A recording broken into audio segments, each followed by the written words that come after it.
അതിനാണ് അല്ലാഹു തആല ഏറ്റവും മോശക്കാരായിരുന്ന മനുഷ്യരിലേക്ക് നിബിധങ്ങൾ സാഹസങ്ങൾ അയച്ചത്. കാരണം അവര് ഏറ്റവും ഉയർന്നവരായി, അവർ തുല്യതയില്ലാത്ത മാതൃകകളായി, അവർ ഏറ്റവും ഉയർന്ന അവസ്ഥയിലെത്തി. ഇന്നും അവർക്ക് തുല്യതയില്ല.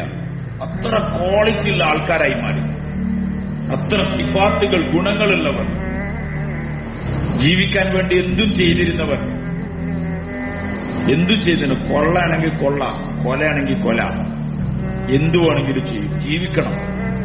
അങ്ങനെയുള്ള മനുഷ്യർ മരിക്കുന്ന സമയത്ത് ദാഹജലം പോലും ശരിക്ക് കുടിക്കാതെ മറ്റുള്ളവർക്ക് കുടിപ്പിക്കാൻ വേണ്ടി അധ്വാനിച്ചവരായിരുന്നു അവർ.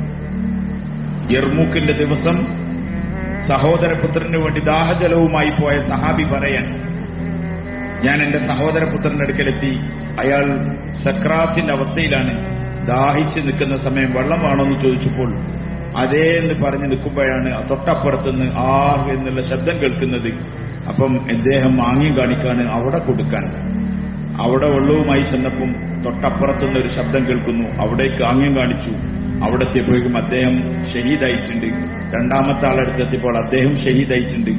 സഹോദരപുത്രന്റെ അടുത്തെത്തിയപ്പോൾ അദ്ദേഹം ഷഹീദായിട്ടുണ്ട്. എന്ന് വെച്ചാൽ കയ്യിലുള്ള വെള്ളം സ്വന്തം കുടിക്കാതെ മറ്റുള്ളവർക്ക് വേണ്ടി മുൻഗണന നൽകുമാർ ഇത്രത്തോളം വലിയ ഉയർന്ന ഗുണങ്ങളിലേക്ക് അവരെത്തിച്ചത് ബഹുമാനപ്പെട്ട റസൂലുള്ളാഹി സ്വല്ലല്ലാഹു അലൈഹി വസല്ലം തങ്ങളുടെ ജീവിതവും തങ്ങൾ അവരുടെ മേൽ ചെയ്ത പരിശ്രമവും അധ്വാനവുമായി.